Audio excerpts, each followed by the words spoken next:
Bonjour à tous, on se retrouve sur une nouvelle vidéo. Ah, j'avais pas rangé ça. Où je vous présente ma ludothèque. Oui, vous vous doutez bien que je tourne du coup toutes ces vidéos d'affilée. Hop. Et du coup, il me restait encore 2 jeux à vous présenter. Et cette fois-ci, je vais vous présenter le petit jeu d'ambiance, Galerapagos. Donc, un matériel assez succinct, mais de bonne qualité. Parce que les jetons en bois sont. Enfin, des plis en bois, sont assez agréables au toucher. Le petit sac en jute, c'est rigolo. Ils ont même fait un petit truc comme ça pour qu'on ait vraiment le sentiment. Hop, voilà. D'aller chercher des cartes dans une épave. Donc c'est plutôt sympa. Et alors, le plateau de jeu, ici.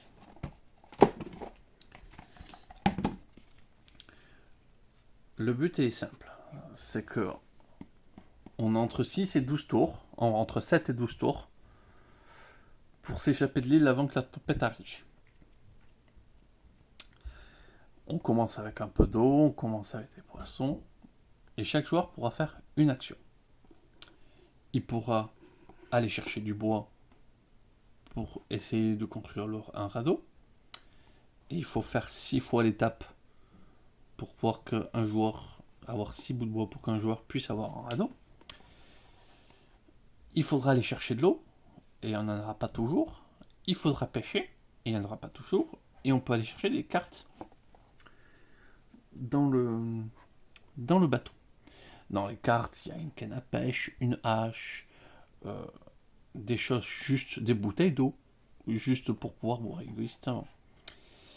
Et il faut bien comprendre que c'est un jeu entièrement coopératif, donc si on ne joue pas la coopération, tout le monde meurt. Mais comme c'est marqué sur la boîte, mais pas que. C'est que pour pouvoir gagner, faut pas que tout le monde survive. Parce que le jeu est trop dur aussi. J'ai pas vu de partie où on s'est dit tous ensemble, on sauvera. Non, il y a toujours un moyen, un moment de quelqu'un qui trahira parce qu'il veut survivre, ce qui se comprend. Mais c'est ça le but. Parce que si jamais dans les cartes qu'il y a dans leur truc, il y a des pistolets avec des balles, donc on pourra abattre des joueurs. Euh, et si jamais on n'a plus assez de nourriture ou plus assez d'eau, on va voter pour savoir qui c'est qui va boire et ceux qui vont mourir de faim et de soif. Donc, c'est cruel comme jeu. Mais c'est cruel, mais c'est tellement drôle. Donc, Galapagos, il faut y aller. Les cartes sont jolies. Je vais vous montrer quel type de cartes d'ailleurs. Vous avez vu, ils ont mis des petites étuis comme ça. C'est pas forcément très utile, mais c'est trop bien. Donc, et du coup, on pourra dire à quelqu'un, bon, ben, tu vas pas manger, toi. Mais lui, il va pouvoir manger son petit sandwich comme ça. Des objets extrêmement utiles.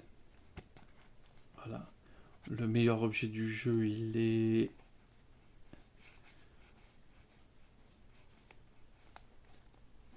Il est pas. Voilà. Le meilleur objet du jeu. Parce que c'est. Quand on a le vieux slip, tout va bien. Voilà. Et il y a différents objets qui vous permettront d'augmenter votre survie. Mais pour ça, il faut aller les chercher. Certains joueurs auront les avantages dans leurs mains, mais ne voudront pas s'en servir parce que du coup, ça permet des fois de dire oh j'ai pas de carte intéressante dans ma main, donc je vais aller essayer de chercher des cartes. Parce que tout le monde sait que c'est une action égoïste, qu'on va aller chercher des cartes. Mais bon, on est obligé de le faire à un moment ou à un autre. Et quand vous allez voir qu'il y a des tours où tout le monde va chercher des cartes, on sent que ça sent pas bon. Voilà. Donc j'ai fait quelques parties. Le jeu est très intéressant, très dynamique, ça se joue très très vite. Je sais pas combien il mate. Ouais, 20 minutes. Ouais, c'est 20 minutes, c'est vrai. On va mettre peut-être une demi-heure. parce qu'il y a 10 minutes de dispute quand même. C'est, c'est, c'est ça qui est intéressant, justement. Surtout qu'on a un groupe d'amis où de base, quand le jeu est coopératif et qu'il n'y a pas de trahison, il y a quand même de la trahison. Alors un jeu qui est prévu pour trahir, on n'en demandait pas tant. Voilà, donc Galévarapagos, allez-y, foncez. N'ayez pas d'amis trop susceptibles pour ce jeu. Voilà, parce que vous allez mourir de façon injuste, c'est normal. Tout va bien, ça va bien se passer. Mais c'est le but du jeu, vraiment de mourir de façon injuste. Et après, c'est vous qui tuerez quelqu'un de façon injuste. C'est ça qu'il faut se dire. Voilà. Dans tous les cas, n'hésitez pas à prendre ce jeu. Vous passerez. En plus, c'est pas un truc trop cher, ça. Vous passerez forcément des bons moments. Ça se sort rapidement. Les gens intègrent très très vite les règles. Il n'y a qu'une seule action. Il n'y a pas mille choses à faire. Mais les traîtrises sont belles. Voilà. Du coup, dernière vidéo que je vous présenterai, c'est Dinner in Paris. On se retrouve du coup dimanche prochain.